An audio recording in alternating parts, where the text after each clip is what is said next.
Thanks everyone so much for having me here today. So today I wanted to talk about a little bit about my experience of raising money in Silicon Valley. It's about 10 years ago that I did it now. And going into Silicon Valley, I'm really excited to raise money for my startup.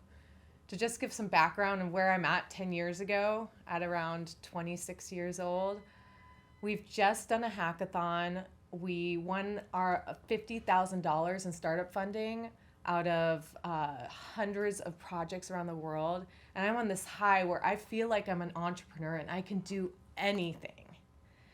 And so I go into Silicon Valley thinking I'm going to crush it. I know that the statistics are against me, that only 2% of VC-backed companies have a female CEO, but I don't care.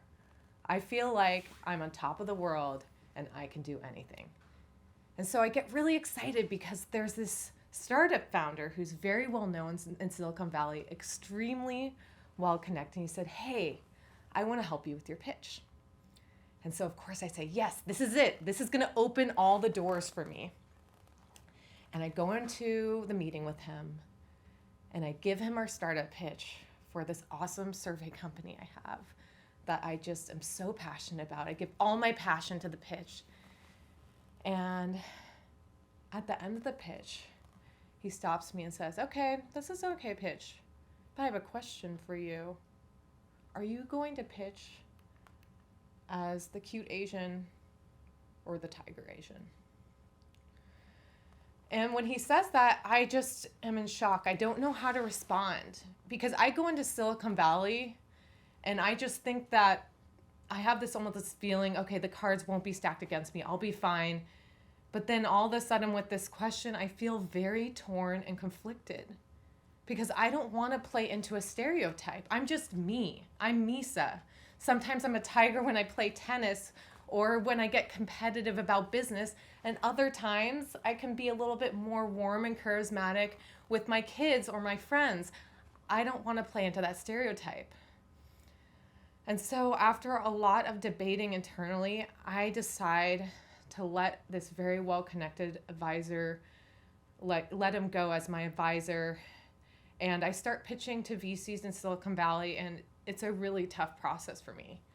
Because with that backdrop of that question that's always in the back of my head, I begin to lose myself. And I don't know. I don't know who I am.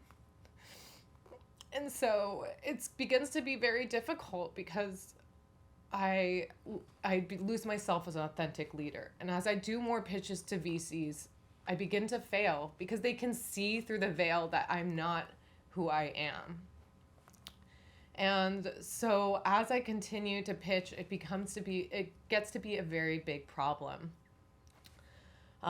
It's not until over 10 years later, when I attend Harvard Business School for the Women of Color and Leadership program, that I really begin to dive into what happened to me while pitching and this racial stereotype, these racial biases that I experience.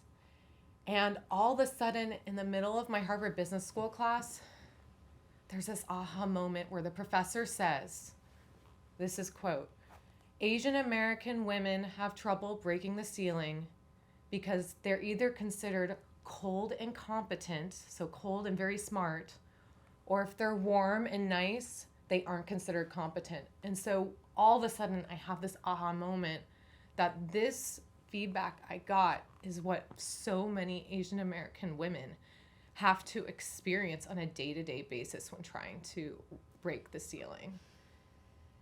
And so when I have that aha moment, I think there has to be some kind of movement that we can do to build ourselves as authentic leaders, to combat these negative stereotypes, to combat these negative biases against us. And that's why I built the Authentic Asian. The Authentic Asian is going to be a community of Asian American female leaders that are going to support each other and will work together to break the ceiling. Because it's with that support and with the resources that we need that we're going to thrive and continue to succeed in the business world. If you'd like to learn more, please feel free to contact me after this speech. Thank you.